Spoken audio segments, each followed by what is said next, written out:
여러분, 풍수적으로 여러분의 집이 번영할 집인지 그렇지 못할 집인지를 판단할 수 있는 가장 쉬운 방법이 무엇인지 혹시 아십니까? 네, 바로 여러분의 집에서 식물이 얼마나 잘 자라고 있는지를 살펴보면 되는 거예요. 맞습니다. 어느 곳이든 식물이 잘 자라고 있다면 그곳은 생기가 강한 것이고, 또한 식물이 잘 자라지 못하고 있다면 그곳은 생기가 없는 곳이라는 것이죠. 여러분, 이 생기는 바로 기이며, 이 기가 강하고 활력이 좋은 집이 바로 명당이고, 그 명당에서 번영도 이루어지고 또 부자도 생겨날 수 있는 거예요.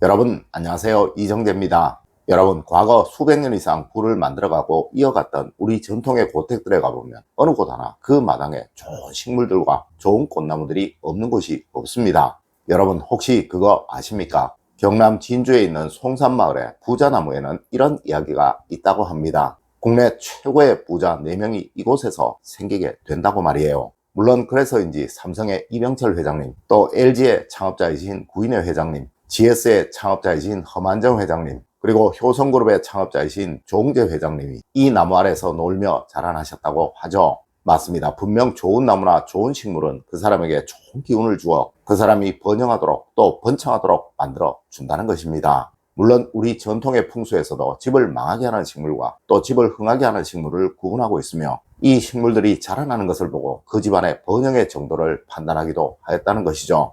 여러분, 무조건 식물은 이러한 것을 또 이러한 수단으로 기르시도록 하세요. 그래야 여러분의 가정은 항상 번영하는 가정, 항상 행복하는 가정이 됩니다. 네, 절대 불행이 찾아오는 가정이 되지 않는다는 것이죠. 첫 번째로, 여러분, 식물을 기르는 원칙은 두어야 할 곳에 두고 두지 말아야 할 곳에 두지 않는 것입니다.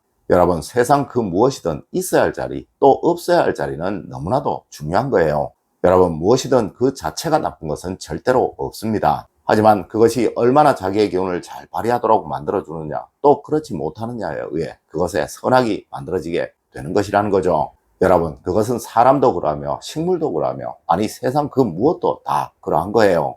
여러분, 식물을 냉장고 옆에 두지 마세요. 그리고 또 주방 화구 옆에 두지 마세요. 네, 식탁 위에도 절대 두지 마십시오. 여러분, 이 식물은 창가에 있어야 하는 것이고 또 서재에 있어야 하는 것이고, 그리고 거실에 있어야 하는 것입니다. 네, 그래야 그 식물이 제대로 된 생육을 할 수 있으며, 또 이 식물에서 나온 그 생기가 여러분의 가정을 번영하는 가정, 행복해지는 가정으로 만들어줄 수 있는 거예요. 물론 그 외에 다른 장소에 있어도 됩니다. 다만 식물의 생육에 도움이 되는 장소를 찾아 그곳에 두어야지, 여러분의 집안 공간에 맞춰 식물을 두는 일 없도록 하십시오. 맞습니다. 식물을 집안에 두고 기르시려거든 무조건 잘 살리겠다는 마음으로 기르시고 또 정성을 다하십시오. 네, 이런 마음이 없으신 분들은 아예 식물을 기르지 않으시는 것이 풍수적으로는 더 좋다는 것입니다.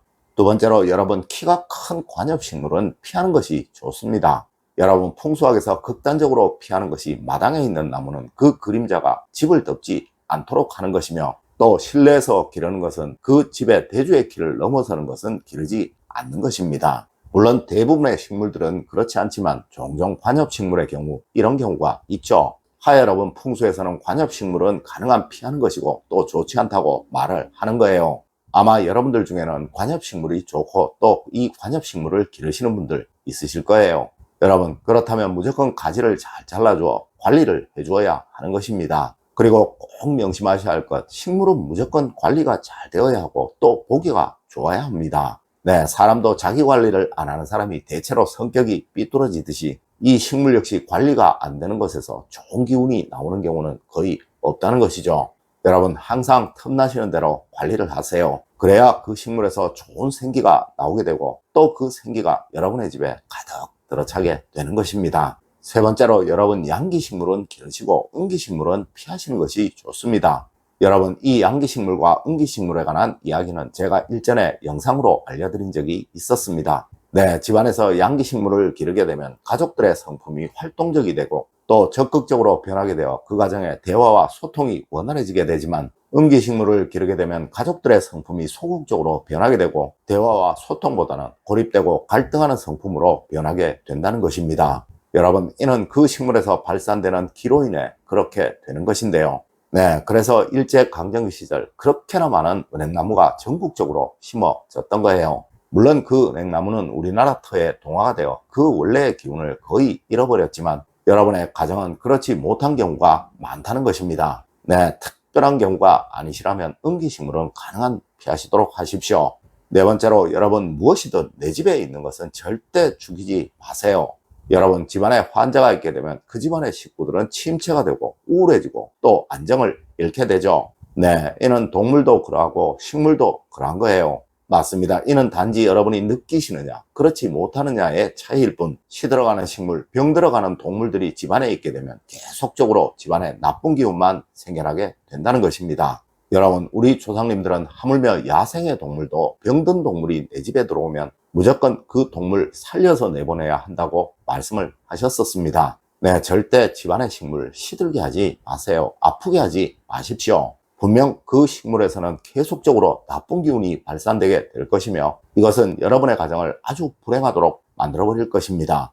여러분, 하여 제가 예전 영상에서 책임을 지지 못할 것이라면 아픈 동물을 입양하는 일은 절대로 없어야 한다고 말씀도 드렸던 것이죠.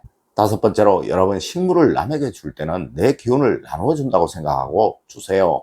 아마 많은 분들이 식물이나 동물들을 남에게 나누어 줄 거예요. 네, 그럴 때는 내 기운을 또 내 복을 나누어 준다고 생각하시고 정말 잘 판단하셔서 주셔야 하는 것입니다. 여러분, 혹시 보통의 지인분들에게 꽃을 또 식물을 선물하고 싶으시다면 그냥 시중에서 사서 주십시오. 네, 이런 경우는 절대 여러분의 집에서 기르던 것을 주셔서는 안 되는 것입니다. 여러분, 이 식물은 바로 여러분의 가족입니다. 물론 동물의 경우도 그러하겠죠. 맞습니다. 내 집에서 기르던 것을 남에게 주는 경우는 그 사람이 아주 특별한 사람인 경우, 그리고 내 운을 나눠 주어도 좋은 사람인 경우에 주어야 하는 거예요. 물론 그 사람이 그 식물을 잘 기를 수 있는 사람인 경우에만 주셔야 하는 것이겠죠.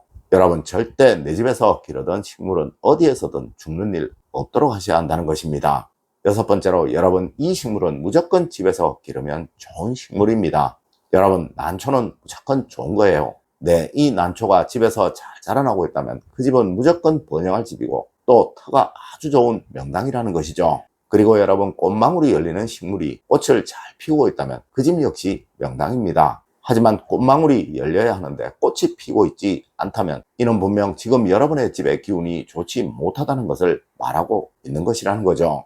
여러분, 난초가 잘 자라는 집은 번영과 성공이 생길 집이고 또 꽃이 잘 피는 집은 부와 행복이 찾아올 집입니다. 그리고 간혹 공기청마 식물이라고 기르시는 분들이 있으신데요. 네, 이 식물은 무조건 좋은 식물입니다. 그리고 아주 작은 식물들을 기르시는 분도 계시죠. 네, 이거 역시 아주 좋은 식물입니다. 다만 여러분, 항상 이 식물들 잘 자라도록 하세요. 네, 그리하면 분명 여러분들은 큰 번영을 얻으실 것입니다.